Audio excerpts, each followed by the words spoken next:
Lëvizja Bashkë ka pasur në këto vite një qëndrim shumë të fortë ndaj oligarkisë dhe me keqdashje besoj shpeshherë na portretizojnë për të na dëmtuar imazhin sikur ne jemi anti-biznesit.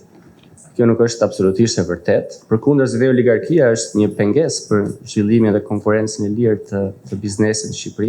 E para është produktiviteti i ulët i ekonomisë, deindustrializimi dhe lloji dhe niveli i ulët i eksporteve. E dyta ka të bëjë me kapitalin njerëzor, pra me kualifikimin e fuqisë punëtore dhe me emigracionin që është një plagë e jashtëzakonshme që po ndodh sot. E treta ka të bëjë me konkurrencën e lirë në treg, me monopolet, oligopolet, me PPP-t dhe me ligjet të posaçme si ai investitorëve strategjik. Dhe pika e katërt është çështja e korrupsionit. Korrupsionin mendojmë që ka arritur nivele deri të kapjes së shtetit. Dhe për gjitha këto pika që i përmenda shumë shkurt, ne kemi propozime konkrete se çfarë duhet bërë.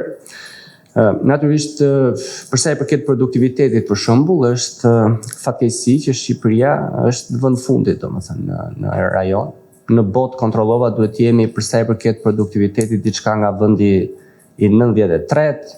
Në raport me një punëtor të Bashkimit Evropian, produktiviteti mesatar i një punëtori në Shqipëri është sa 26% e një punëtori në Bashkimit Evropian. Kështu që ne duhet të nxisim ekonominë që të rrisë produktivitetin e saj, sidomos me produkte që nxisin rritjen e eksporteve me mallra cilësor dhe me një vlerë të shtuar dhe në ngjitjen e aty që quhen në zinxhir global të vlerës.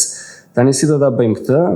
Natyrisht nga ne nuk do t'i dëgjoni që çdo gjë është e shehë, çdo gjë është e barabartë. Ne jemi, si thosh, vetmja forcë që edhe tek modeli i taksimit, që besoj do flasim më vonë, i qëndrojmë fort parimit progresiv.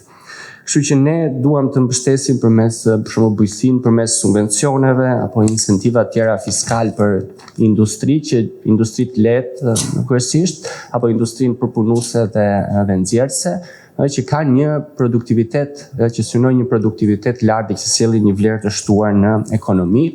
Dëgjova edhe nga pjesëmarrës të tjerë, e madje më duket se para një jave ka dalë edhe një ligj, nuk e kemi konsultuar në fakt për bankën zhvillimore, por ne propozojmë gjithashtu që duhet kemi një fond sovran në Shqipëri dhe gjithashtu që është marrë nga modeli norvegjez, që ka të bëjë kryesisht me burimet natyrore që nuk i përkasin vetëm brezit që jeton sot, por ne duhet të trashëgojmë diçka edhe për brezat e ardhshme.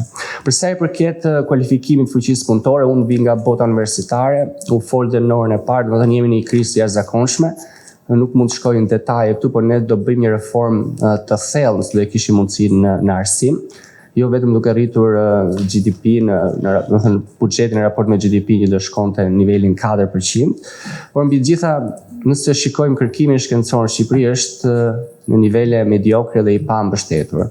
Natyrisht ne nuk mund të konkurrojmë botën me kërkim shkencor, por ama për çështje specifike konkrete duhet një fokus shumë i madh tek kërkimi shkencor, tek inovacioni për të rritur gjithmonë produktivitetin në ekonomi. Çka të bëjmë me konkurrencën e lirë, ne do heqim ato që janë privilegjet që kanë favorizuar padrejtisht aleatët e qeverisë këto vitet e fundit. Edhe këtu kanë dëmtuar konkurrencën dhe dëmtuar barazinë në treg.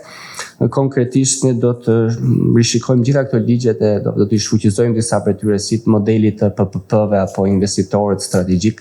Për ne nuk bën kuptim që sektori i turizmit të jetë në kuptimin e incentivave financiare sektor strategjik, por duhet të ishin sektorët produktiv.